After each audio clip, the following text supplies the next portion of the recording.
What if the worst thing you ever did became the only thing people chose to remember? What if no matter how much you grew, how disciplined you became, how far you moved from that moment, people kept pulling you back to a version of you that doesn't even exist anymore? Because sometimes people don't relate to who you are now. They relate to who you were when it was easier to define you. Let me explain something. Growth doesn't just challenge you. It challenges everyone who got comfortable with your old self. And when you start moving different, thinking different, carrying yourself different, some people don't adjust. They hold on to your past because it's easier than accepting your evolution. Let me share a story that might help you see this better. Quan was just living his life. Nothing extreme, nothing reckless. Just a man handling his responsibilities, staying close to his family, moving through life the best way he knew how. Quan always carried himself a certain way too. Wicks in his hair, gold in his smile, chains on his neck. To him, it was just style, just how he expressed himself. But to other people, it already meant something. One night, he decided to go out. It wasn't anything planned, just one of those nights where you step away for a minute, clear your head, be around a little life. Before he left, his mom asked if he was coming back that night. He told her yeah. His little sister smiled and told him to bring her something back. He laughed, told her he got her, and walked out like it was just another normal night. And that's exactly what it felt like. When he got to the club, everything was moving the way it always does. Music loud, lights low, people packed in tight, everybody just living in the moment. Quan blended right into it. And then she walked up to him. No hesitation, no awkwardness. Just started talking like they already knew each other. Her energy was easy, natural, the kind that pulls you in without trying too hard. They started laughing, started dancing, and for a moment, everything else around him just faded into the background.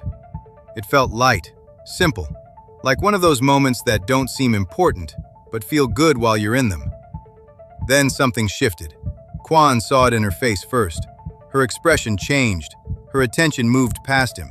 He turned, and that's when he saw him, her boyfriend. And the way he walked up said everything. No conversation, no hesitation, no pause, just straight to it. Quan tried to explain, calm, open, letting him know he didn't know, that it wasn't like that. But some people don't come to understand. They come already decided. The first swing came fast, and after that, everything sped up. People started moving out the way. That space opened up around them like it always does when something goes left. They were fighting, reacting, caught in something that was already out of control. Security was trying to get through, but it was already past that point. It got chaotic, messy, uncontrolled. And then, it escalated. It happened quick, too quick. A moment that didn't give anybody time to think. A weapon came into play, and just like that, everything changed. The music was still playing, but nobody heard it anymore. The energy was gone. The room felt different. And Quan just stood there, trying to understand how something so normal turned into something he could never take back. The flashing lights came next, and just like that, his life was no longer his.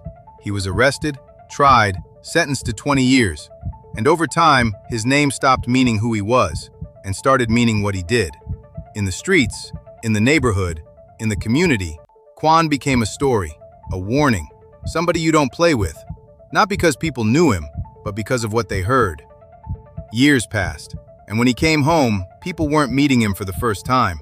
They were meeting the version of him they had already created in their minds. They expected him to be harder, colder, more dangerous, and the way he looked didn't help. Because to them, he didn't just fit the story, he looked like it. So they didn't question it, they confirmed it. But that wasn't who Quan was. That never was Quan. That was a version of him people built from one moment and refused to let go of. And no matter how he moved after that, no matter how much he grew, they kept him tied to that one night. A mistake can take seconds to happen and years to outgrow. But for some people, it never expires. Not because you didn't change, but because they froze you in time. People don't always see you. They see the moment that made the most noise. And once that moment becomes your identity, they stop looking for anything else. But here's the truth. What they remember isn't always who you are. It's how they felt. And people hold on to feelings longer than they hold on to facts. So they don't respond to your growth, they respond to their memory of you. And you can't grow inside someone else's memory. You can only grow into who you've become. Because real growth isn't proven, it's lived. And if they can't see it, that doesn't mean it's not real. It just means they chose to stay in a moment you've already outgrown. This is the quote room, where words wake minds. Some things don't need a reaction, just reflection. Just a few thoughts I had on my mind.